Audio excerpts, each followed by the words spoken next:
আসসালামু আলাইকুম। আপনারা জানেন যে কিছুদিন আগে আমি বায়ার ট্রানজ্যাকশন আর ডিলার ট্রানজ্যাকশনের দুটো নতুন ফিচার নিয়ে আসছিলাম। তো অনেকে চাইতেছিলেন যখন মুরগি বিক্রি করব তখনই যেন বায়ার ট্রানজ্যাকশনের মধ্যে টাকাটা চলে যায়, ওই অপশনটা রাখার জন্য। তো ওটাই করছি আজকে।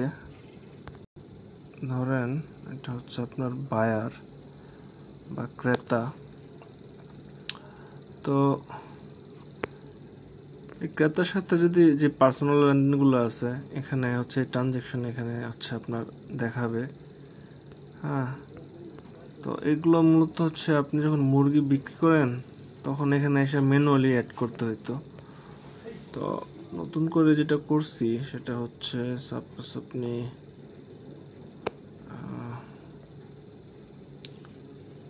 মুরগি বিক্রি করবেন,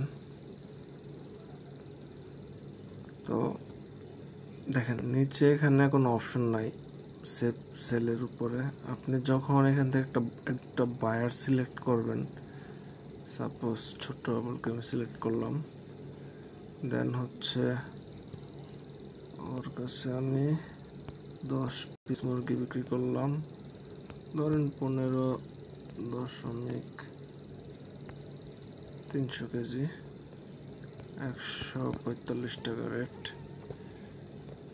এটা একটু রাউন্ড ফিগার করে দেই।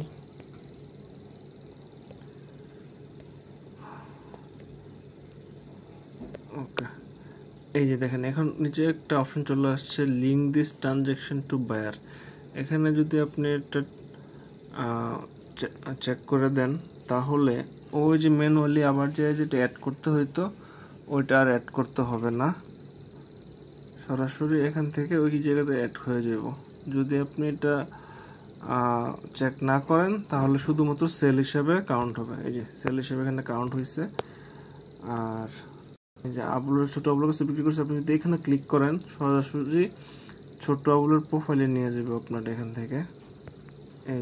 এই যে দেখেন এখানে কিন্তু সেই ট্রানজ্যাকশন টেবিলে 10 পিস যেটা সেল করছিল 2218 টাকা, এটা কিন্তু চলে আসছে। এখানে ভিউ করলে আপনি দেখতে পারবেন আরো ডিটেইল। হ্যাঁ, এবং তার সাথে আরো কিন্তু এই আবুলের সাথে যতগুলো সেল করছি আমি ওই সেলগুলো কিন্তু এখানে চলে আসছে। আমি এখানে আরো ডাটা আছে, কারণ আমি আমার আগের ব্যাচে সেল করছিলাম কিছু ওর কাছে, সেই ডাটাগুলো এখানে শো করতেছে। তো এই ছিল আপডেট। তো আপনাদের কেমন লাগলো আপডেট জানাবেন। আসসালামু আলাইকুম।